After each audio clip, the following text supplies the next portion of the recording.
And we're talking about financial projections and break-even analysis. We did do this for the Iowa project, but we just frankly need more data before we can really put that together. We need to know how many people we can really fit on that campus, and we've got to scope it appropriately. There were some opportunities there that are not here. There's some opportunities here that were not there. So we've got to look at that universe before we come up with that, but that can be done. And the one in Knoxville that we were looking at, it was a break even after 3 years based on 1,200 veterans there. Here, you know, like I say, we've got to scope it a little differently. But we can do that, and we can figure out where the gaps are. And that will be an important element in how much we have to charge for education and these kinds of things. One of the advantages of this site tremendously over the Knoxville site we were looking at is that it was just a stripped down bunch of buildings. They'd taken all the furniture out, they'd taken the central kitchen out, they'd taken a lot of things out of those buildings. And so we had to, even down to toilets, you know, so we had to go back in and do stuff. And that was going to require a very substantial bond issue on the front end. This, we don't have to do this. This is darn near turnkey. And that, at the front end, will lower our entry cost. And so that's a very good thing about this campus.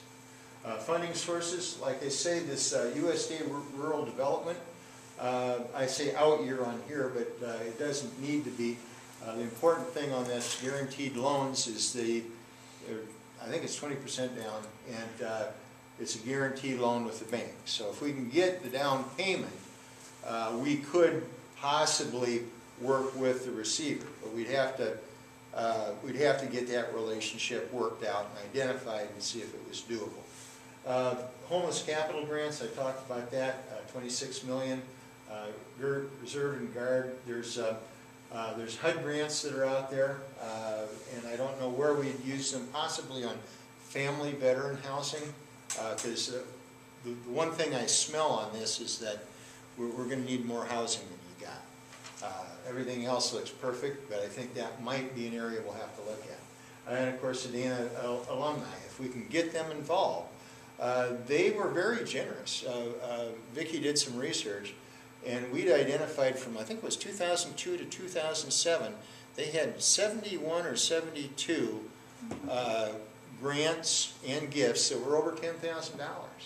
You know, so there is gold in them hills. Now that wasn't all alumni. Some of that was foundations, but there is gold in them hills, and they have to be considered as part of the strategy. The funding sources for operations, those franchise the small business things, they will be something. Industrial operations may not work at this campus. Fundraising, we've got a lot of people to keep busy. We can, if they even just make $10 an hour, and that's all they make, they support themselves. If they make more than that, that can be rolled into programs because we are a private nonprofit. We can't take that money away. Charitable ops is a jobs program.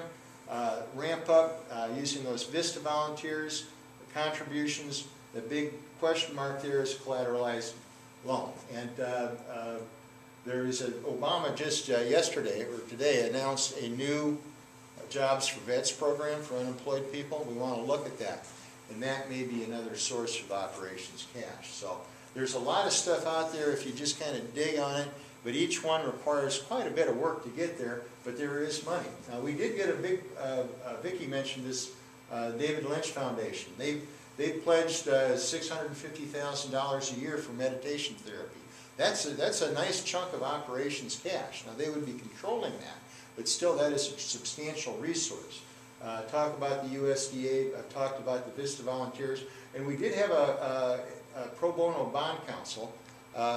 He's been a pro bono bond counsel for municipalities for 35 years in Iowa. I don't know if his card works over here or not, but he knows the ins and outs and he knows how to sell the bonds. And that's pretty important.